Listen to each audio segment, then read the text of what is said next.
جو آپ کے ساتھ میری گفتگو ہے، جس وجہ سے آپ نے اس ویڈیو کو کلک کی ہے، وہ ہے آپ اپنے اگلے 5 سال کو کیسے پروڈکٹ کر سکتے ہیں۔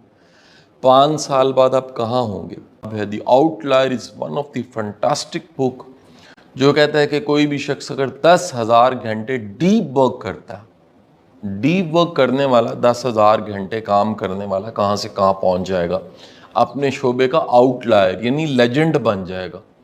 اور میں اگر نام نہ لوں سائمن سینک کا، جس نے کہا کہ آپ کی زندگی کی کامیابی کا سارا دار و مدار وائے کے ساتھ ہے، سٹارٹ ود وائے۔ کمال کی فلسفی اور زبردست کتاب ہے جس کو دنیا نے بڑا انکریج کیا۔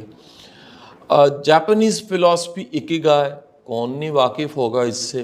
اکیگائے کتاب جینے کی وجہ، جینے کے جواز کے نام سے ترجمہ بھی ہوا ہے۔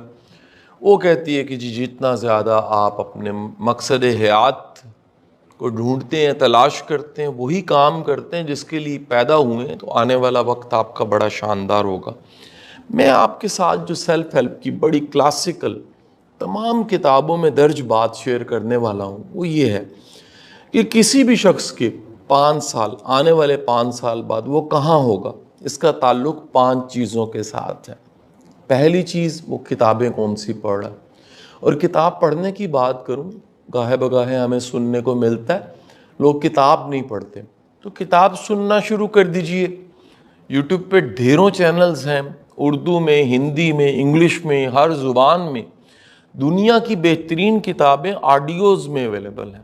آپ کوئی ایپ ڈاؤن لوڈ کر لیجئے، آپ کوئی اسپوٹیفائی پہ چلے جائیے، آپ کسی سرچ انجن پہ جائیے اور آڈیو بکس ڈھونڈنا شروع کیجئے۔ آپ کو دنیا کی بہترین کتابوں کی آڈیوز مل جائیں گی۔ ٹریول کرتے کرتے کتابیں سنیے۔ بلکہ دنیا نے تو یہ کہا ہے کہ اگر گاڑی میں ایک آڈیو بک لگی ہوئی ہے تو گاڑی یونیورسٹی بن گئی ہے۔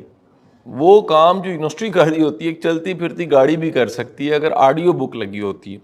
تو کتابیں کیسی پڑھیں گے، اس سے پتہ لگے گا اگلے 5 سال کیسے ہوں گے۔